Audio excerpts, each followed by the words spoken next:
Сәлем достар, iPhone 12 және 12 Pro алғаш болып сатылымға шықты. Бүгін олардың барлық түстерін қарастыратын боламыз және өзара салыстырамыз, және бұрынғы модельдер 11-лермен де салыстырамыз. Енді сіздің сүйікті сәттеріңіз ашамыз. Кіші қораптар әдемі көрінеді, бірақ ішінде бірдеңе жетпейтін сияқты. Қуаттаушы адаптер мен құлақшындар жоқ. Бұл роликтің басты мақсаты 12 Pro-ны немесе 12-ні алу керек па? Себебі 12-ші iPhone еш нәрседен қалыспайды. Және ең бастысы iPhone 12 және 12 Pro-ның экрандары және де матрицасы барлығы бірдей болып келеді. Екеуі бірдей және ұқсас болғанмен iPhone 12 162 грамм болады және оның қырлары алюминийден жасалған. Ал iPhone 12 Pro-ның салмағы болса 187 грамм және ол хирургиялық болаттан жасалған. Және ең қызығы iPhone 11-де бұл көрсеткіш 192 грамм болатын. Ендеше жаңа iPhone-дармен бірге арықтаймыз. Және қырларының жылтырлығы немесе жылтыр еместігі ешкімге маңызды емес, себебі бұның бәрі чехолдың ішінде болады. iPhone 12 және 12 Pro-ның екеуінде де IP68 атты стандарт бойынша судан қорғауы бар. Яғни екеуінде 6 метр тереңдікке 30 минуттан артық емес уақытқа батыруға болады. Енді түстеріне тоқтала кетейік. Бұрынғы iPhone 11 Pro-ның жасыл түсінің орнына енді iPhone 12 Pro-да көк түс болады. Ал қалғандары баяғыша қалды, яғни алтын, қара және ақ түстер. Ал iPhone 12 болса 5 түсте көрсетілген. Бұрынғыдай күлгін және сары түстер жоқ. Алайда олардың орнына жаңа қою көк түс бар. Менің білуімше сіздер iPhone-ның жаңа түстерін күткен жоқсыздар. Сіздер жаңа қырларды күттіңіздер. iPhone-ның қырлары бұрынғыдай iPhone 4 пен 5-ке ұқсас болып келеді. Америка нарығына арналған iPhone-дардың қырларында қара сызықшасы бар. Ол тек Америкада жұмыс жасайтын 5G-дің антеннасы болып табылады. Ал бізге бәрібір, себебі бізде 5G жоқ. Енді соның құрметіне Apple компаниясының 5G туралы өлең тыңдап жерейік.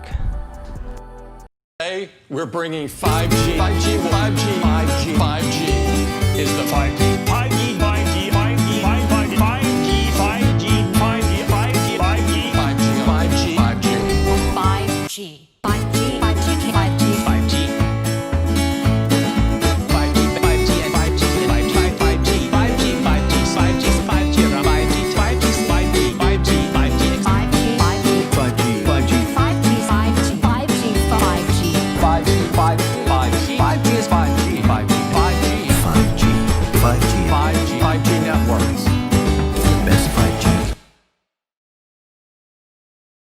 5G network. Алдыңғы және артқы бөліктері Ceramic Shield атты әйнек шыныдан жасалған. Ceramic Shield демекші оның көмегі аз екендігін естігенмін, сондықтан баяғыша әйнектер жапсырамыз.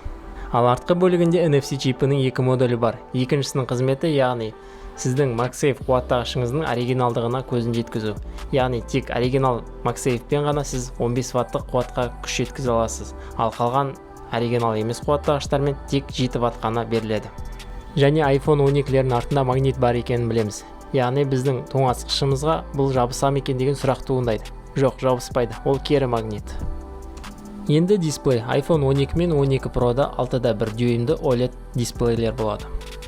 Жаңа iPhone-дардың жиектері iPhone XR-ге қарағанда 2 еседей жіңішке болды. Яғни 3.47 мм. iPhone 12 және 12 Pro-ның экрандарында көзбен көрерліктей айырмашылық жоқ. Цифрмен айтқанда iPhone 12-ның экраны 625 нит жарықтық берсе, ал iPhone 12 Pro 800 нит жарықтық береді. Енді ең маңыздысы, жаңа iPhone-дарда A14 Bionic чиптері қойылған.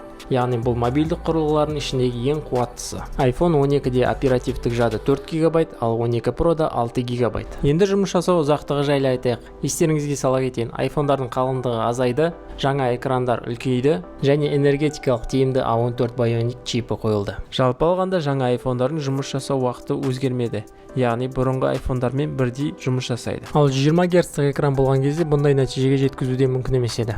Ал енді десертке камералар. iPhone 12 Pro-да 3 камера және лидары бар. Камерадағы жаңартулар бар, бірақ олар өте үлкен емес. Суретке түсіру барысында қатты байқала қояды деп айта алмаймын. Енді түнгі режимді программалық тұрғыдан өте тамаша жақсартқан екен. Және Smart HDR-дың 3-ші түрі қосылған. Яғни бұл қараңғы және жарық жерлерді программалық түрде реттеп бізге әдеттегідей өте керемет суреттер шығарып береді. Енді бағаларға тоқталып кетейік. Смартфон дүкенінің сатушыларының айтуына қарағанда, iPhone 12-лердің бағаларының үстіне ақш-тағы бағаларға $100-150 қосылуы мүмкін. Ал Каспий дүкеніндегі сатушылардан алдын ала тапсырыс бойынша алсақ, олар әкесінің құнын сұрап тұр десек болады. Одан да 1-2 ай күте тұрған дұрыс. Сол кезде бағалары өз қалпына келеді. Сол кезде алсақ болады.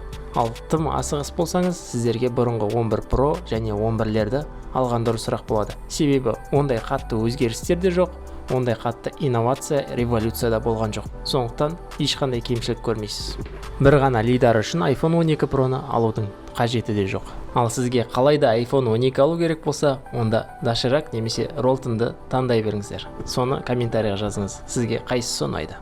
Дұрыс әрі салмақты шешім жасаңыздар. Барлығыңызға сәттілік. Келесіде кездескенше сау болыңыздар.